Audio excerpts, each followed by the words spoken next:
दोस्तों, रात के सन्नाटे में जब हवा धीरे धीरे बहती है और पेड़ों की पत्तियां अपने आप हिलने लगती हैं, क्या आपने कभी महसूस किया है कि कोई अदृश्य शक्ति आपको देख रही है?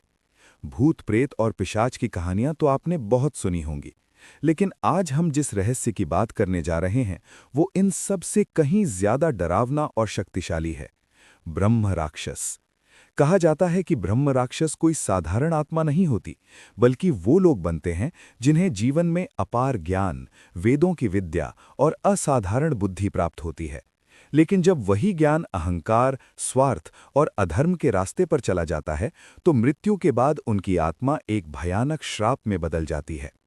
प्राचीन मान्यताओं के अनुसार ये आधे देव और आधे दैत्य होते हैं, एक ऐसा संगम जिसमें शक्ति तो असीम होती है, लेकिन शांति बिल्कुल नहीं।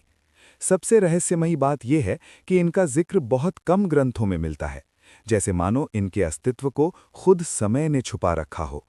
कहा जाता है कि भगवान श्री कृष्ण के समय में भी इनका उल्लेख मिलता है, और हिंदू मान्यताओं के अनुसार मृत्यु के बाद आत्मा की गति उसके कर्मों पर निर्भर करती है।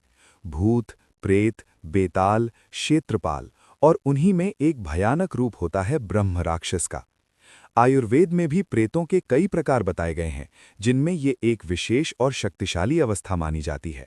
मान्यता है कि जब कोई व्यक्ति उच्च कुल में जन्म लेकर भी अपने ज्ञान और प्रतिभा का उपयोग गलत कामों के लिए करता है, तो मृत्यु के बाद वही ज्ञान उसके लिए सजा बन जाता है और वो ब्रह्म राक्षस बनकर भटकता रहता है, अपनी पुरानी यादों, वेदों के ज्ञान और अधूरे कर्मों के साथ।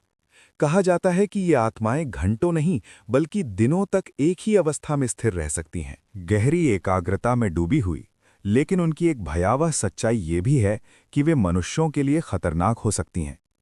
इनका निवास अक्सर पीपल के वृक्ष पर माना जाता है, खास तौर पर वो वृक्ष जो नीचे से सूखा और ऊपर से हरा भरा दिखाई दे। उसे अत्यंत रहस्यमयी और शक्तिशाली माना जाता है। लोग मानते हैं कि ऐसे स्थानों पर दी गई पूजा, जल और भोग को ये आत्माएं स्वीकार करती हैं और प्रसन्न होने पर इच्छाएं पूरी भी कर सकती हैं। लेकिन अगर नाराज हो जाएं तो जीवन में बाधाएं और भय उत्पन्न कर देती हैं। अब सबसे बड़ा सवाल, क्या ब्रह्म राक्षस को हराया जा सकता है? मान्यता है कि ये काम कोई साधारण व्यक्ति नहीं कर सकता। केवल विशेष शक्ति या तप वाले लोग ही इन्हें मुक्त कर सकते हैं। लेकिन एक और रहस्य है। कहा जाता है कि पवित्र श्लोकों का उच्चारण, विशेष रूप से गीता के श्लोक, इतनी शक्ति रखते हैं कि सबसे भटकी हुई आत्मा को भी मुक्ति दे सकते हैं।